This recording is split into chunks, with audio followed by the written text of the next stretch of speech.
It's not just skin care, it's cell care. Shop now. AP liquor scam కేసుకు సంబంధించి SIT అధికారులు దూకుడు పెంచారు.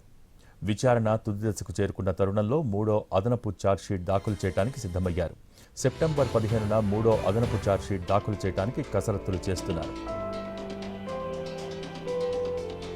లిక్కర్ స్కామ్ కేసుకు సంబంధించి సిట్ అధికారులు మరో ఛార్జ్షీట్ను వేయాలని నిర్ణయించారు. ఇప్పటికే ఈ కేసుకు సంబంధించి 2 ఛార్జ్షీట్లను అధికారులు ఏసీబీ కోర్టులో దాఖలు చేశారు. జూన్ 19న ప్రైమరీ ఛార్జ్షీట్, ఆగస్టు 10వ తారీఖున 2వ అదనపు ఛార్జ్షీట్ దాఖలు చేశారు.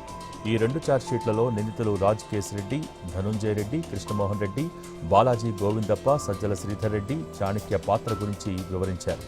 కొన్నిసార్లు మాజీ ముఖ్యమంత్రి జగన్మోహన్ రెడ్డి పేరు కూడా ప్రస్తావించారు. అయితే జగన్ పేరును ఇప్పటివరకు నిందితుడిగా సిట్ అధికారులు ప్రస్తావించలేదు. ఈ 2 ఛార్జ్షీట్ల మీద ఏసీబీ కోర్టు 20కి పైగా అభ్యంతరాలను కూడా లేవనెత్తింది. ఈ అభ్యంతరాలు అన్నింటి మీద నివృత్తి చేస్తూ సీల్డ్ కవర్లో వివరణ కూడా సిట్ అధికారులు ఏసీబీ కోర్టుకు అందజేశారు.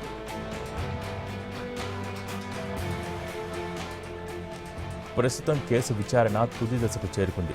సెప్టెంబర్ నెలాఖరు నాటికి కేసు విచారణ ముగించే దిశగా అధికారులు చర్యలు చేపట్టారు.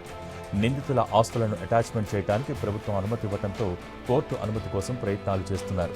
రిమాండ్లో ఉన్న YCP MP Mithun Reddy, Chevireddy Bhaskar Reddy and team ఎవరైతే ఉన్నారో వాళ్ళందరూ అరెస్ట్ అయి 90 రోజులు పూర్తవుతోంది.